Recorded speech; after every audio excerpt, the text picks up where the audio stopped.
As you can plainly see, I really just want to talk a little bit about PowerPoint because PowerPoint or any type of presentation where you're doing on a screen is pretty common in an online or traditional classroom.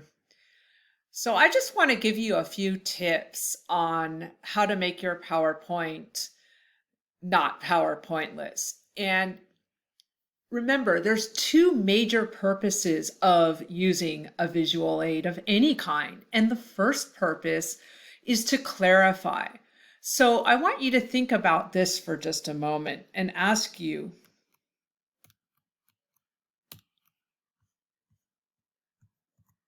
does this particular slide help clarify a message, or do you consider it cluttered? One of the most common mistakes that most people make when they're using slides is to cram them with a lot of text. And, it is a really nice thing to use a visual aid as a kind of a cheat sheet to help you along. And we'll show you some good ones of those a little bit later. But for right now, just to know that less is more. That's the key when coming up with visual aids. There should never be so much text on a visual that it really pulls our focus or takes over the presentation. You want to keep it absolutely as simple as you possibly can.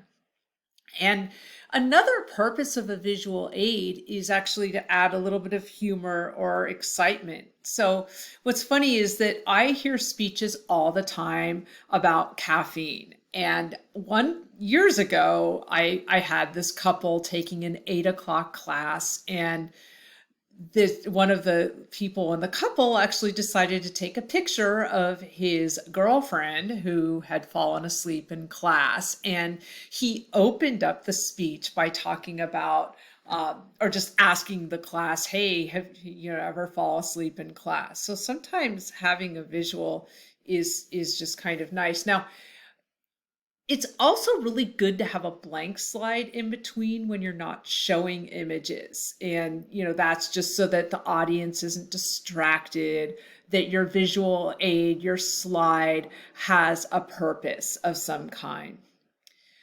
So before we were talking about statistics and how it's really a good way, it's a good thing to show on a visual aid.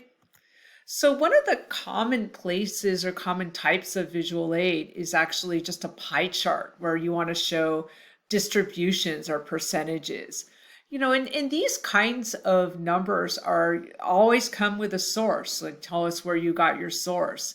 If you are talking about how funds are distributed, if you're talking about percentages of the population and who might be afflicted with a certain condition, you can use that instead of giving numbers. So if you ever want to show a statistic, a pie chart is an excellent way to do this.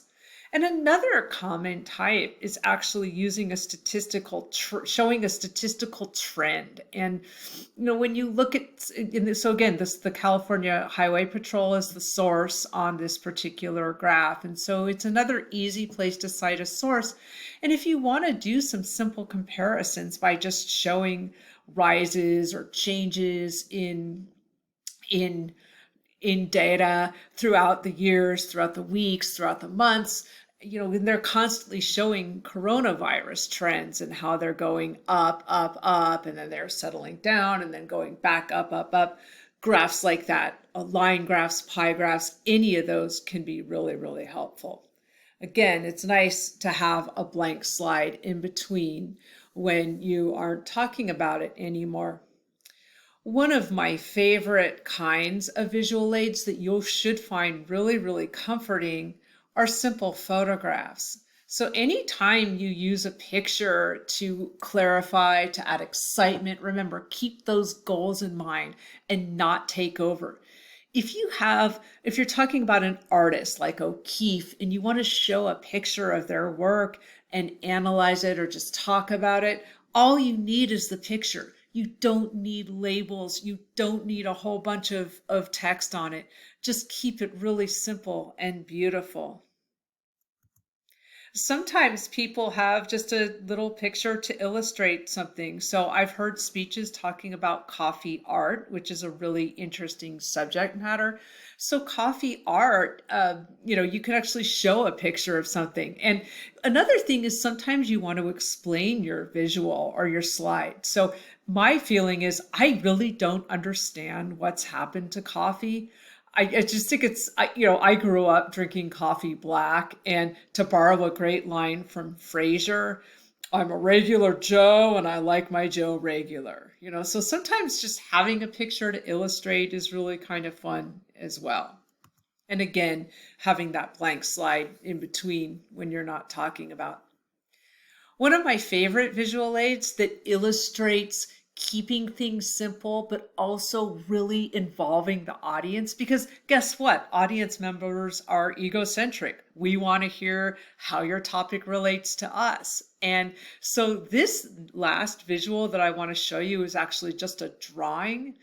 And this drawing is very, very simple. So you don't need to learn, know how to draw to make this work. But let me show you this. Oh, I love this. This is another example of keeping it simple. So in a speech about palm reading, you can see the simple drawing of a hand, and you notice that there's only 4 different labels on the hand. So you see, you just see a heart line, a wisdom line, a lifeline, and that's enough. Now, if this were an anatomy class, you'd have a lot more. But for now, you just kind of look at this and say, oh, okay, this is really simple. They're just going to focus on a few different types of, a few different labels for the hand. And the audience should be looking at their own hand because it completely pertains to them, which makes it a really good visual once again. So again, keeping it simple, having it relate to the audience, nice simple drawing. So you actually have a lot of options available for you when it comes to slides. Can you imagine if they did the weather without a map? They having something there behind you is really kind of a nice. But you always want to ask yourself, do I really need this visual? Does it help clarify my message? Does it add a little excitement to my message? Be careful of the temptation to have so many slides.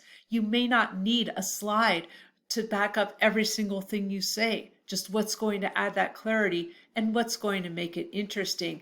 And they can support you by helping you along in your speech, but also support the audience for those who are visual learners and and to add, that little bit of excitement. But always keep in mind, less is more. Does it clarify?